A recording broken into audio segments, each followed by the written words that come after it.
Hi hello friends, ఎలా ఉన్నారు? తిరిగి టీవీ సర్వీసింగ్, ఎల్ఈడి టీవీ సర్వీసింగ్కి వెల్కమ్.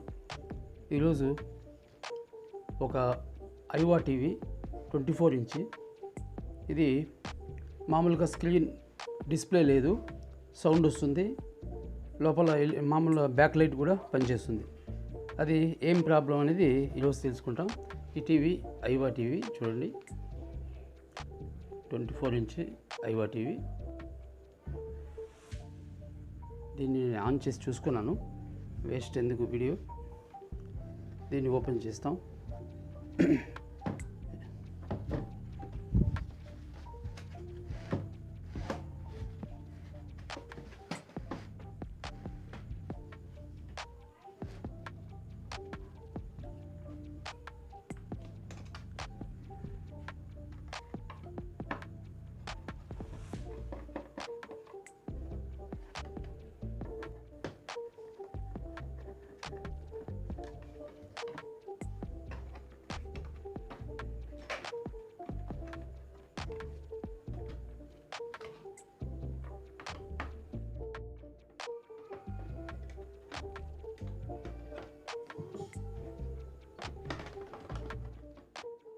చూడండి, ఎల్ఈడి కూడా పనిచేస్తూ ఉంది. ఒక్క స్క్రీన్ మాత్రమే మనకు లేదు. సెట్ ఇప్పుడు ఆన్లో ఉంది. స్క్రీన్ పిక్చర్ లేదు. ఇప్పుడు మనకు ఎక్కడ ప్రాబ్లం ఉంది? ప్యానల్ ప్రాబ్లం ఉంది. ప్యానల్ బోర్డులో ప్రాబ్లం ఉండొచ్చు, లేదా ప్యానల్ కూడా బ్రేక్ ఉండొచ్చు. ముందు వోల్టేజ్లు చెక్ చేసుకుంటాం. ఫస్ట్ మనం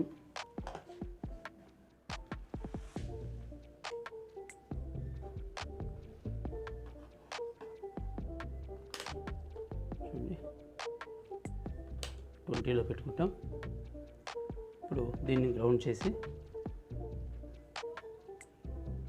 ఫస్ట్ మనకు ఎల్విడిఎస్ 12 వోల్ట్ చెక్ చేసుకుందాం.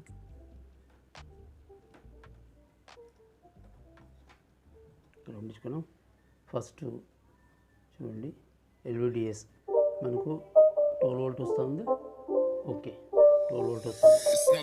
తర్వాత 12 వోల్ట్ మీద ఏబిడిడికి పొందుకుంటాం.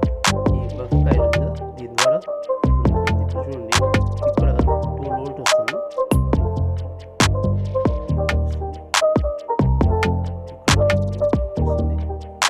ఇది ఇప్పుడు ఇక్కడ ఉండే బఫ్ కాయిల్కి మాత్రం ఇది 3.3 వోల్ట్ కావాలి. మనకి ఎలా తెలియాలంటే, ఇప్పుడు చూడండి, ఇక్కడ నుంచి ఎల్విడిఎస్ డైరెక్ట్గా మనకు ఈ బఫ్ కాయిల్ నుంచి మనకు 12 వోల్ట్ వచ్చి ఇక్కడ స్విచ్చింగ్ అవుతుంది. ఇక్కడ ఉండే ట్రాన్సిస్టర్, 2 డయోడ్లు ఉంటాయి. అది ఆ డయోడ్లు ట్రాన్సిస్టర్ వల్ల ఈ యొక్క డయోడ్, రెక్టిఫైర్ డయోడ్, ఇది జనరేట్ చేస్తుంది, ఎక్కువ వోల్టేజ్ వస్తుంది. ఇక్కడ నుంచి 12 వోల్ట్ వచ్చి ఇక్కడ 3.3 వచ్చిందంటే, అంటే మనకు 3.3 వచ్చిందంటే మిగతా అన్నీ కూడా చెక్ చేసుకోవాలి, వచ్చిందా లేదా. ఇప్పుడు ఈ 3.3 చెక్ చేసుకోవాలి. చూడండి, 3.3 అంటే ఇక్కడ కరెక్ట్ ఉంది. ఇప్పుడు మనకు ఇక్కడ ఇది ఎల్విడిఎస్, ఇక్కడ నుంచి 12 వోల్ట్ వస్తాను, ఇక్కడ 12 వోల్ట్ వస్తాను. తర్వాత ఎల్విడిఎస్లో 0 వోల్ట్, ఏం లేదు. దాని తర్వాత చూడండి విహెచ్, చూడండి విజిహెచ్ ఏం లేదు, 0.44 అంటే ఏం రావట్లేదు. తర్వాత వీక్ ఆఫ్ ఉంది కదా, ఇది కూడా మనకు 4 వోల్ట్ రావాలి. ఇది రావట్లే మనకు, ఇది రావట్లే. అంటే ఇప్పుడు ఈ స్విచ్కి 12 వోల్ట్ పోయిన తర్వాత ఏది, ఈ యొక్క IC, DC to DC IC ఉంది కదా, ఈ ఐసీకి 12 వోల్ట్ ఇన్ అవుతుంది. ఇన్ అయిన తర్వాత ఈ బఫ్ కాయిల్ నుంచి డైరెక్ట్ ఎల్విడిఎస్తో ఇక్కడ ఈ బఫ్ కాయిల్ నుంచి 12 వోల్ట్ అవుట్ అవుతుంది.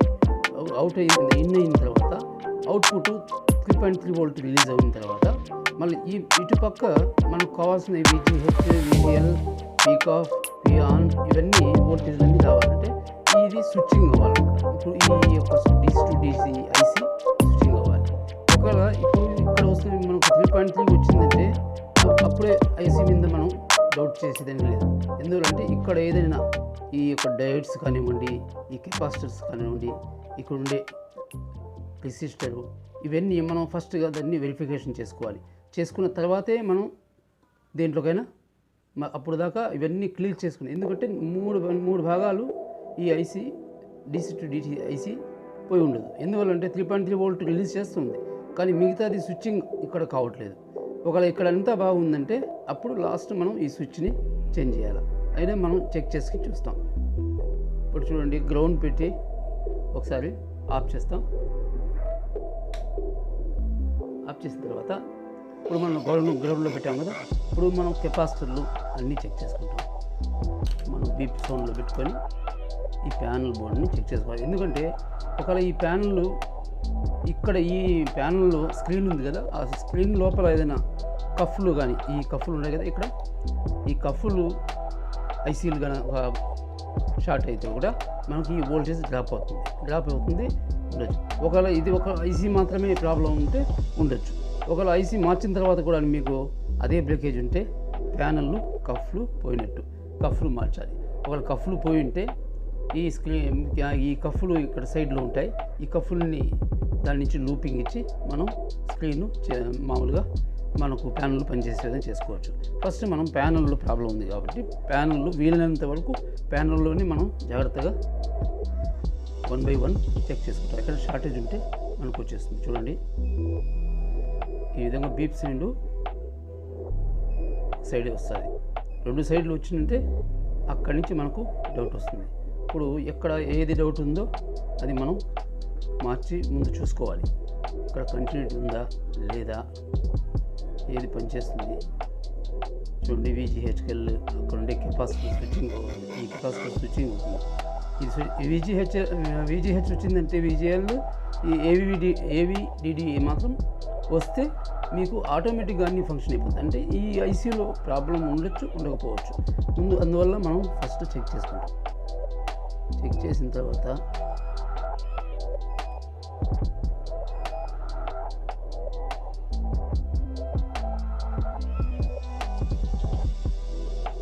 షార్టేజ్ ఏం లేదు కాబట్టి మనం ఈ DC ఐసీని కంపల్సరీగా చేంజ్ చేసుకోవాలి. ఎందుకంటే ఇన్పుట్ 12 వోల్ట్ దీనికి ఇన్పుట్ అవుతుంది, అవుట్పుట్ నుంచి 1 వోల్టేజ్ మాత్రం వస్తుంది, మిగతా అన్ని స్విచ్చింగ్ కావట్లేదు అనమాట. స్విచ్చింగ్ అయ్యి మనకు ఇక్కడ రావాల్సిన వోల్టేజ్ ఏం రాలేదు కాబట్టి మనం ఐసీని చేంజ్ చేస్తాం. చేసిన తర్వాత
A61AQ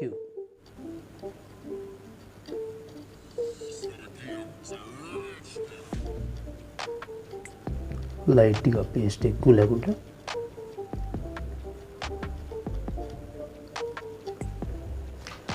ఒకసారి చెక్ చేసుకోవాలి. లైన్స్ ఎక్కడన్నా టచ్ అవ్వకుండా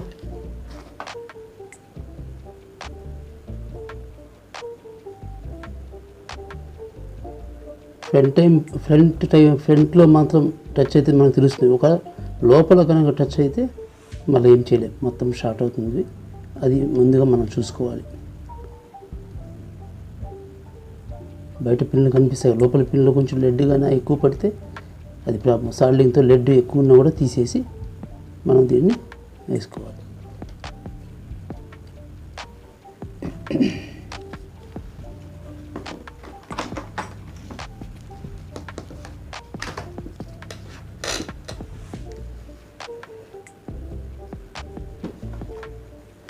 మనకు ఇక్కడ పాయింట్ ఉంది, అర మార్క్ ఉంది వైట్గా, అక్కడ నెంబర్ 1 పిన్ అనమాట.